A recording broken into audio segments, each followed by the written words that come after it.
India का mini Switzerland बोला जाने वाली पहलगांव में स्थित बेसरान वैली में 22 अप्रैल 2025 को बहुत ही भयानक आतंकवादी हमला होता है। ओए था कोई दिसता जहांगीर तो यार बिहारियां पीछे झुलदे यार तुम मौत ही कसम से गेंद है।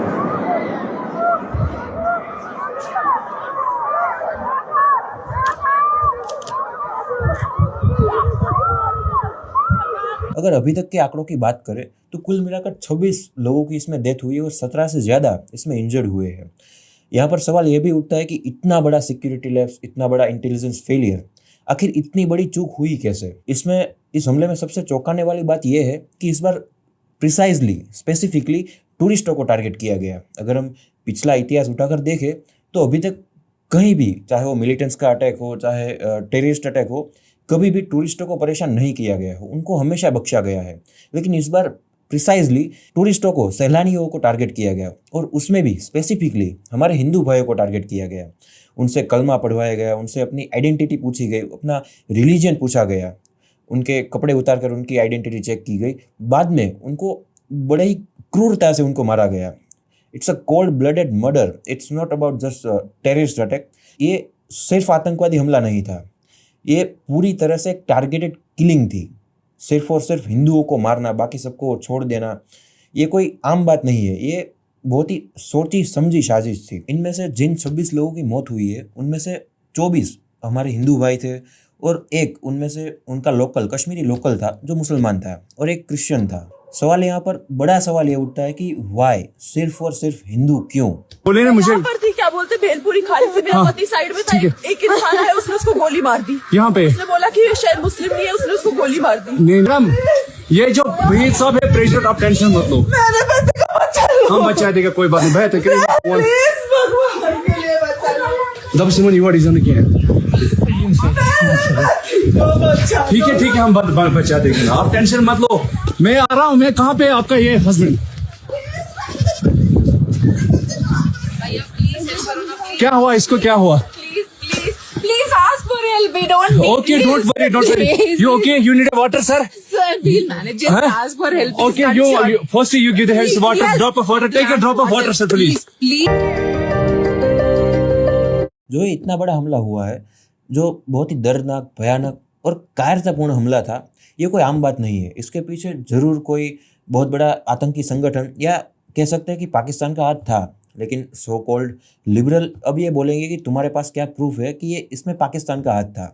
मैं उनको सीधी बात बोलूँगा, हमारे इंटेलिजेंस ने ये आइडेंटिफाई किया है कि जो 5 आतंकी थे उनमें से 3 पाकिस्तानी थे और 2 कश्मीर के लोकल थे। तो ये सीधा कनेक्शन पाकिस्तान के साथ है। मैं बात गोल गोल घुमाना नहीं चाहूँगा, लेकिन ये सीधी बात है कि इसके पीछे पाकिस्तान का हाथ है। इतने बड़े हमले को अंजाम देने के कुछ समय बाद TRF, द रेजिस्टेंस फ्रंट, ने इस पूरे हमले की रिस्पॉन्सिबिलिटी ली है। अब अगर TRF की बात करें तो ये लश्कर तोयबा एलिटी का एक नया स्वरूप है।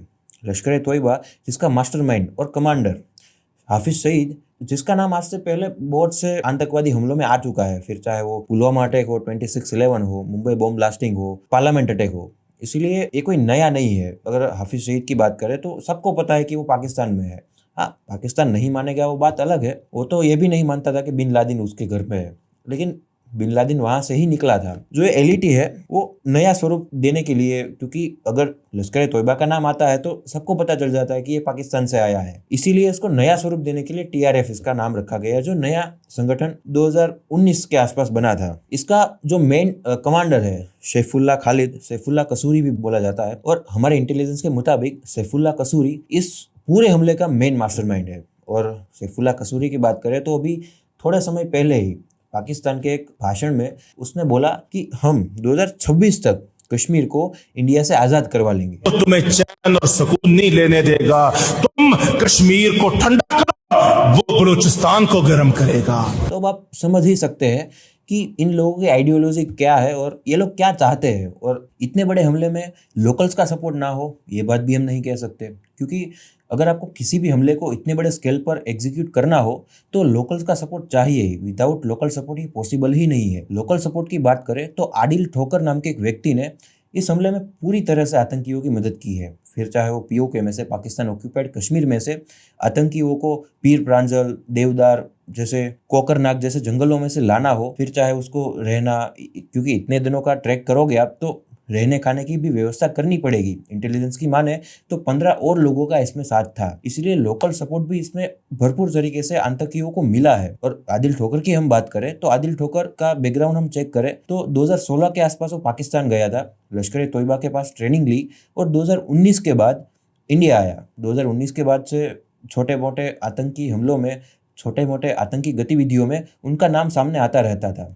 आदिल ठोकर का सीधा कनेक्शन पाकिस्तान से जुड़ता है। मेरे ख्याल से इतना प्रूफ काफ़ी होगा ये साबित करने के लिए कि इसके पीछे पाकिस्तान का हाथ था। माफ़ कीजिएगा, हाथ नहीं, पूरा का पूरा पाकिस्तान था। और रही सही कसर उनके डिफेंस मिनिस्टर ख्वाजा आसिम ने पूरी कर दी। ख्वाजा आसिम ने अभी रिसेंटली अपने एक वीडियो में एक कमिट किया है कि हम पिछले 30 सालों से, लास्ट 3 डेकेड से हम आतंकियों को प्रमोट करते हैं, आतंकवाद को प्रमोट करते हैं और आतंकियों को पनाह देते हैं, आतंकियों को जो रिसोर्सेज चाहिए है वो उनको हम प्रोवाइड कराते हैं। ये live on air Khawaja Asim ने एक इंटरव्यू में बोला है। But you do admit, sir, that Pakistan has had a long history of backing and supporting and training and funding these terrorist organizations. Well, we have been doing this dirty work for the United States for about 3 decades, and West, including Britain.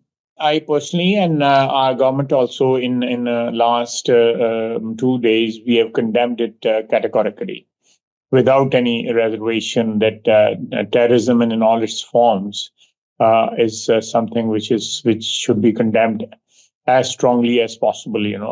This is something Pakistan has been victim of terrorism for decades, and perhaps no other country in the world has suffered so much from terrorism as Pakistan because of the wars in Afghanistan in the 80s and then in the previous decade and decade before. इस clip को देखने के बाद आपको इतना तो समझ आ ही गया होगा कि पाकिस्तान किस तरह से पिछले कई सालों से आतंकवाद को सपोर्ट करता आया है, आतंकवाद को प्रमोट करता आया है और अब कह रहा है कि अब ऐसा हम कुछ नहीं करते। मतलब कैसे? एक रात में पूरा हृदय परिवर्तन हो गया, अब हम पूरी तरह से अमन और शांति से जी रहे हैं। ऐसा हो ही नहीं सकता। पाकिस्तानी आर्मी चीफ आसिम मुनीर की बात करें तो उन्होंने रिसेंटली एक बयान दिया है कि हम लोग हिंदुओं से एकदम अलग है, हमारी परंपरा है, हमारे विचारधारा है, सब कुछ हिंदुओं से एकदम अलग है, हम कभी एक हो ही नहीं सकते। We are different from the Hindus in every possible aspect of life. Our religion is different. Our customs are different. Our traditions are different. Our thoughts are different. Our ambitions are different. That was the foundation of the two-nation theory that was laid there. That we are two nations. We are not one nation. So because of that, our forefathers, they struggled, mounted that incessant struggle to create this country. Our stance, government stance on Kashmir is absolutely clear. It was our jugular vein. It is our jugular vein. We will not forget it. And we will not leave our Kashmiri brethren in their heroic struggle, what they are waging against the Indian occupation. इस video में साफ साफ पता चलता है कि आसिम मुनीर किस तरह से लोगों के मन में इंडिया और हिंदुओं के खिलाफ एक हेट पैदा करने की कोशिश कर रहे हैं। बेसिकली पाकिस्तान एक ऐसी कंट्री है जहाँ पर नेताओं से भी ज़्यादा आर्मी का दबदबा रहता है, पावर भी नेताओं से भी ज़्यादा आर्मी के पास रहती है। पाकिस्तान के फॉर्मर आर्मी चीफ आदिल रजा ने एक स्टेटमेंट दिया है कि इस पहलगाम हमले के पीछे आसिम मुनीर का ही हाथ है और हमारे देश के ही कई लोग ये बोल रहे हैं कि इसके पीछे मोदी का हाथ है। अरे भाई, कुछ तो सेंस वाली बात करो। क्या मतलब होता है? मतलब कोई सेंस है इस बात की कि मोदी को आप ब्लेम कर रहे हो और पाकिस्तान की क्या ही बात करें। आप पहले वीडियो क्लिप देखिए, बाद में मैं इसका रिएक्शन देता हूँ। उन्होंने कह दिया ना कि अगर हमारा पानी बंद करेंगे तो फिर जंग के लिए तैयार हो जाएं। ये जो गोरी, शाहीन, गजनवी, ये चौकों में सजाने के लिए नहीं हमने रखे हुए, ये हमने हिंदुस्तान के लिए रखे हैं बाबा। ये जो 130 एटॉमिक हमारे पास वेपन है वो हमने सिर्फ मॉडल बनाने के लिए नहीं रखे हुए, और आपको पता ही नहीं कि हमने पाकिस्तान के किस किस हिस्से में रखे हुए हैं। ये दुनिया भी जानती है, आप भी जानते हैं, वरना आप तो इतने मक्कार बनिए हैं कि अभी तक पाकिस्तान के ऊपर कई दफा हमलावर हो चुके होते। आपने बड़ी दफा कोशिश की, लेकिन जब आपको पता चला कि हमारे शाहीन जो है फिजाओं में आ गए हैं तो आप भाग गए। तो इसलिए मैं दोबारा दोहराने लगा हूं, ये जो बैलिस्टिक मिसाइल है, ये जो क्रूज मिसाइल है, ये जो शाहीन है, गौरी है, ये मैं फिर दोहराने लगा हूं, ये हमारे चौकों में नहीं है, ये हमारे बिल्कुल आप इनका रुख आपकी तरफ है और किसी की तरफ नहीं है।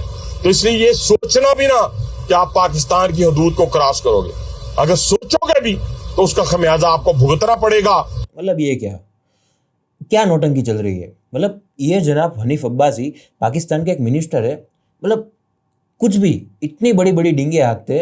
भाई आप अपना देश तो पहले संभाल लो। आप खुद कटोरा लेकर चल रहे हो, IMF की फंडिंग पर जीवित हो, दूसरों के टुकड़ों पर पल रहे हो, और आप बात करते हो कि हम ये कर देंगे वो कर देंगे। आपसे अपना देश तो संभाला नहीं जाता। अभी रिसेंटली एक न्यूज़ आई थी, बलूचिस्तान से एक ट्रेन हाईजैक हो गई। मतलब क्या मजाक चल रहा है। ये खबर ही अपने आप में किसी भी देश को हंसी का पात्र बनाने के लिए काफ़ी है कि एक ट्रेन हाईजैक हो गई। प्लेन हाईजैक होता है, चलो समझ में आता है कि हो जाता है, लेकिन ट्रेन हाईजैक हो गई कैसे? ज़मीन पर चल रही है, इतनी बड़ी ट्रेन है, आप उसको ही हाईजैक कर लेते हो। मतलब क्या चल रहा है आपके देश में। और अगर कुछ भी होता है तो आप चाइना के पीछे छुप जाओगे, क्योंकि इसके पीछे चाइना का भी अपना खुद का स्वार्थ छुपा हुआ है। क्योंकि अगर चाइना और पाकिस्तान के बीच इकोनॉमिक कॉरिडोर ना हो तो चाइना को पूरा घूम के पानी के रास्ते आना पड़ता है, लेकिन पाकिस्तान की बदौलत उनको काफ़ी कम समय और कम लागत लगती है अपने ट्रेड को एग्जीक्यूट करने के लिए। इसीलिए चाइना के लिए पाकिस्तान बहुत ही प्रॉफिटेबल रहा है हमेशा के लिए। इसी बदौलत, इसी कारण चाइना हमेशा से पाकिस्तान की साइड लेता आ रहा है। लेकिन चलिए कोई नहीं, इंडियन गवर्नमेंट इतनी तो सक्षम है कि इन सभी बातों का बदला लिया जाएगा, क्योंकि हम ऐसे तो नहीं छोड़ सकते। हमारे इतने हिंदू भाइयों को बड़ी क्रूरता से मारा गया है, इसलिए हम ऐसे तो नहीं छोड़ सकते। इसका बदला लिया जाएगा और ज़रूर लिया जाएगा। अब बात करते हैं इंडिया की, तो इस पूरे हमले में एक पहलू ये भी है कि चूक हमसे भी कहीं ना कहीं हुई है, क्योंकि जिस टूरिस्ट प्लेस पर 2000 से ज़्यादा सैलानी एवरीडे आते हैं, ना तो वहाँ पर कोई मोबाइल कनेक्टिविटी था, ना तो कोई ऐसा इंटरनेट कनेक्शन था, इवन ना तो वहाँ पर कोई पुलिस या आर्मी या पैरामिलिट्री फोर्स कुछ भी नहीं था। आखिर क्यों? मतलब इतना बड़ा टूरिस्ट प्लेस है, बहुत ही फेमस टूरिस्ट प्लेस है, ऐसा नहीं है कि मतलब कोई साइड में कोने में है, बहुत ही फेमस है, फिर भी वहाँ पर कोई सिक्योरिटी नहीं। ये एक बहुत बड़ा कंसर्न है हमारे लिए, और इसमें सवाल पूछने की भी ज़रूरत है कि आखिर ऐसा हुआ तो हुआ क्यों? इतनी बड़ी चूक कैसे हो सकती है आपसे? और इस पूरे हमले के बीच उमर अब्दुल्ला, जो जम्मू एंड कश्मीर के सिटिंग चीफ मिनिस्टर है, जवाबदेही उनकी भी बनती है, क्योंकि अगर सूत्रों के हिसाब से जो ये बेसारन वैली है वो जून के आसपास खोलने का प्लान था, लेकिन उसको 20 अप्रैल को ही खोल दिया जाता है। अब क्यों हो तो वो जाने, लेकिन खोला तो खोला, लेकिन सिक्योरिटी प्रोवाइड करना तो आपका काम है ना। आप ये भी नहीं कर सकते, मतलब इतना बड़ा टूरिस्ट प्लेस है लेकिन आप सिक्योरिटी भी प्रोवाइड नहीं कर सकते और खुलवा दिया। और दूसरा कंसर्न इसमें यह है कि वहाँ तक की जो चढ़ाई है उसमें ना तो कोई मोटर जा सकती है, व्हीकल कोई भी नहीं जा सकता, और कम्युनिकेशन कनेक्टिविटी तो है ही नहीं उधर। अगर आपको जाना है तो या तो खच्चर, पिट्ठू या घोड़ों के सहारे जा सकते हैं या एयरलिफ्ट किए जा सकते हैं। आप ऐसे ही चल के जाने में भी उसमें प्रॉब्लम आती है। तो एक जो कनेक्टिविटी इशू है कि अगर हमला हो गया, हमला होने के बाद भी नीचे जब खबर पहुंची उसके बाद भी 45 to 50 मिनट लगे पैरामिलिट्री फोर्सेस को ऊपर आने में और उनको रेस्क्यू करने में। इस पूरी घटना में रिस्पॉन्सिबिलिटी सेंट्रल गवर्नमेंट की भी बनती है। मैं आपको इस पूरी घटना में इंडिया टुडे ग्रुप की एक रिपोर्ट पढ़कर सुनाता हूँ। According to information access by India Today TV, central intelligence agency had warned about a possible threat nearly a month before the incident. According to an intelligence bureau alert dated April 4, 2025, a Pakistan-based terror group had instructed its operatives to scout hotels in Pahalgam for a possible strike. इस report से साफ पता चलता है कि हमारे पास Intel थी कि ऐसा कुछ हो सकता है, लेकिन हमने इसे इग्नोर किया और इसी इग्नोरेंस के कारण हमने 26 लोगों की जान गंवाई। आखिर क्यों? इसकी जवाबदेही सेंट्रल गवर्नमेंट से बनती है। और हैरानी की बात तो ये है कि इस घटना को एक हफ्ता होने को आया है, लेकिन अभी भी एक भी टेररिस्ट, एक भी आतंकवादी पकड़ा नहीं गया है। ये भी एक कंसर्न की बात है, लेकिन ये समय है देश के साथ खड़ा रहने का। It's time to stand with the nation. क्योंकि अगर हम आपस में बट गए, हम आपस में नफरत करने लगे, तो आतंकवादी उसके मंसूबों में कामयाब हो जाएंगे। वो यही चाहते हैं कि हम अंदरूनी तनावों के कारण ख़त्म हो जाए, हम अंदर ही अंदर लड़ते रहे, अंदर ही अंदर झगड़ते रहे और अंदर ही अंदर एक दूसरे को कोसते रहे कि तुमने ये किया, तुमने ये किया। और इसी के कारण आफ्टर ऑल नुकसान तो हमारे ही होगा। इसीलिए ये समय ये नहीं है कि हम किसी को ब्लेम करें, ये समय है पूरे देश को एकजुट होकर आतंकवाद के खिलाफ एक लड़ाई लड़ने का, जिससे कोई भी आतंकवादी 1,00,000 बार सोचे हमारे देश की ओर आंख उठाकर देखने में भी। और बहुत लोग बोल रहे हैं बॉयकॉट कश्मीर, कश्मीर जाना बंद कर दो। वो लोग यही तो चाहते हैं कि आप लोग कश्मीर ना जाओ, क्योंकि अगर पिछले कुछ सालों के डेटा निकाल कर देखें तो 2 साल पहले कश्मीर में सालाना 25 से 30 लाख के आसपास टूरिस्ट जाते थे, लेकिन पिछले 2 साल में 2.5 से 3 करोड़ तक ये आंकड़ा पहुंच गया। और इस साल एक्सपेक्टेड था कि 3 से 4 करोड़ सैलानी कश्मीर में आएंगे, और जिससे करीब करीब 15,000 करोड़ की इकोनॉमी जनरेट होती है। और कश्मीर का तो जीडीपी ही टूरिज्म से चलता है। अगर टूरिज्म ही खत्म कर दोगे, फिर जो पुराना कश्मीर है वो फिर से लौट आएगा। गरीबी की ओर जाता हुआ युवा, अनएम्प्लॉयड युवा, वो फिर से उस आतंकवादी गतिविधियों में बहक जाएगा, क्योंकि उसके पास कुछ होगा नहीं। अगर उसके पास रोजगार होगा तो इन सब चीज़ों से वो बचा रहेगा। इसीलिए अगर हम कश्मीर को बॉयकॉट करेंगे तो उसमें हमारी नहीं, उन आतंकवादियों की जीत होगी। इसीलिए इसका सबसे अच्छा जवाब यही है कि हम जिस संख्या में कश्मीर जाते थे उससे भी ज़्यादा संख्या में कश्मीर जाए, ताकि उन पर एक तमाचा लगाया जाए कि आपने हमें डराने की कोशिश की लेकिन हम डरे नहीं। हमारी गवर्नमेंट ने इन सभी आतंकी हमलों के जवाब के तौर पर बहुत से इंपॉर्टेंट डिसीजन लिए हैं। उनमें से एक है इंडस वाटर ट्रीटी।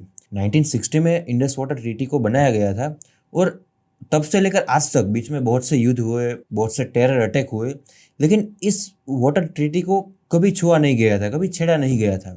लेकिन इस बार इंडस वाटर ट्रीटी को सस्पेंड कर दिया गया है। यानी कि जो नदियाँ भारत से होकर पाकिस्तान जाती है, जो नदियाँ हिमालय से निकलकर भारत से होकर पाकिस्तान जाती है, वो नदी का पानी हम रोक देंगे। अब तक ऐसी संधि थी कि हम कुछ प्रतिशत हिस्सा अपने पास रखेंगे और बाकी पाकिस्तान को देंगे, लेकिन अब वो ट्रीटी सस्पेंड कर दी है। यानी कि अब हमारी कोई रिस्पॉन्सिबिलिटी नहीं बनती उनको पानी मिले या ना मिले। लेकिन इसमें एक प्रॉब्लम है, हमारे पास ऐसा कोई इंफ्रास्ट्रक्चर नहीं है कि जिसके बदौलत हम ये सारा पानी रोक सके या इस पानी को डाइवर्ट कर सके, क्योंकि 9 बिलियन क्यूबिक मीटर पानी है। अगर हमें डाइवर्ट भी करना हो तो भी हमारे पास ऐसा कोई खास इंफ्रास्ट्रक्चर नहीं है कि हम इसको कोई एक जगह पर स्टोर कर सके। इसीलिए फिलहाल के लिए ये डिसीजन कोई लॉजिक नहीं देता है। हाँ, आगे चलकर अगर हमारी गवर्नमेंट कुछ स्टेप्स लेती है, धीरे धीरे पानी रोकती है, तो ज़रूर बात बन सकती है। इस पूरे वीडियो के अंत में मैं बस यही कहना चाहूँगा कि जिस तरह से ये पूरी घटना होती है, जिस तरह से हमारे निहत्थे हिंदू भाइयों को मारा जाता है, जिस तरह से क्रूरता से टारगेट किलिंग की जाती है हमारे हिंदू भाइयों की, उन सभी चीज़ों में से हमें ये बात सीखनी होगी कि अगर हम बट गए आपस में तो वो लोग जीत जाएंगे, लेकिन अगर हम एकजुट होकर आतंकवाद का सामना करेंगे तो वो लोग जीत कर भी हार जाएंगे।